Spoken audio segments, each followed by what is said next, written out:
ഓം ശ്രീനാരായണ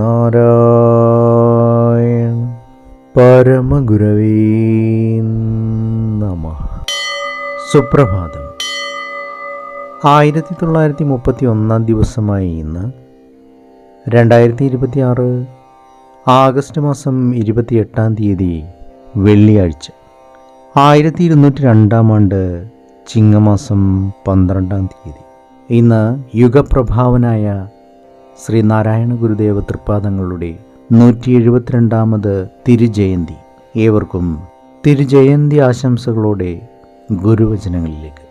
ആളുകളുടെ ദുരിതം ഇല്ലാതാക്കുകയാണ് നമ്മുടെ ലക്ഷ്യം. മനുഷ്യനെ സേവിക്കുന്നതിലൂടെ മാത്രമേ ഈശ്വരനെ പൂജിക്കാൻ കഴിയൂ. ശ്രീനാരായണ ഗുരുദേവൻ.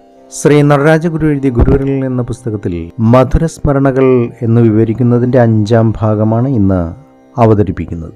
ഒരു ഗുരുവിൻ്റെ ജീവിതത്തെയും ജ്ഞാനോപദേശങ്ങളെയും കാണേണ്ടത് അനശ്വരമായ ഗുരുത്വത്തിൻ്റെ ഉപവ്യാഖ്യാനമായിട്ട് വേണം എന്ന് സാരം.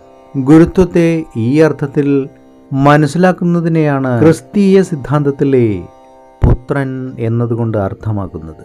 ഭാരതത്തിലാണെങ്കിൽ ഗുരുവിനെ ബ്രഹ്മാവായും വിഷ്ണുവായും മഹേശ്വരനായും ഒരേ സമയം ദർശിക്കുന്ന തരത്തിലുള്ള സ്തോത്രങ്ങളുണ്ട്. ഉത്കൃഷ്ടമായ ഈ പാരമ്പര്യത്തിൽ ദൈവശാസ്ത്ര വിചാരവും ഭക്തിപൂർവമുള്ള ആരാധനയും ചേർന്ന് ഒരേ വാഹിനിയായി ഒഴുകുന്നു. അനുഭവിയാതറിയാത്ത പരമരഹസ്യവും ചിന്താപ്രധാനമായ തത്വവിചാരവും അവയിൽ അന്തർഭവിച്ചിട്ടുള്ള പ്രമാണശാസ്ത്രവും ചിന്താപദ്ധതിയും അനാത്യന്തമായ ആ ജ്ഞാനവാഹിനിയിൽ വന്നുചേരുന്നു.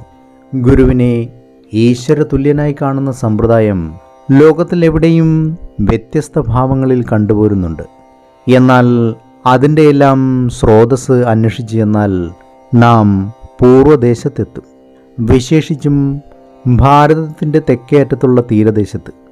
ഈ തീരദേശം വഴിയാണ് ലോകം ഭാരതവുമായി എക്കാലത്തും ബന്ധപ്പെട്ടു പോന്നിട്ടുള്ളത്. പ്രകൃതി കനിഞ്ഞ് അനുഗ്രഹിച്ചിട്ടുള്ള സുരക്ഷിതമായ പാലും തേനും ഒഴുകുന്നതായി കവികൾ വർണ്ണിക്കാറുള്ള ഈ മലയാള നാട്, ഇവിടെ അലയാഴിയുടെ അലമാലകൾ ഭാരതാംബയുടെ പാദപാംസുക്കൾ കഴുകിക്കൊണ്ടിരിക്കുന്നു.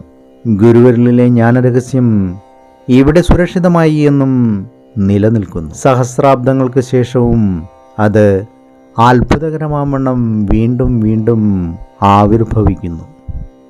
ഏവർക്കും നന്മ നിറഞ്ഞൊരു സുദിനമായിരിക്കട്ടെ എന്ന് ആശംസിച്ചുകൊണ്ട് നിർത്തുന്നു. നന്ദി, നമസ്കാരം. ഗുരുധർമ്മം ജയിക്കട്ടെ. ശബ്ദം നൽകിയത് സുജീഷ് മഹേശ്വരി.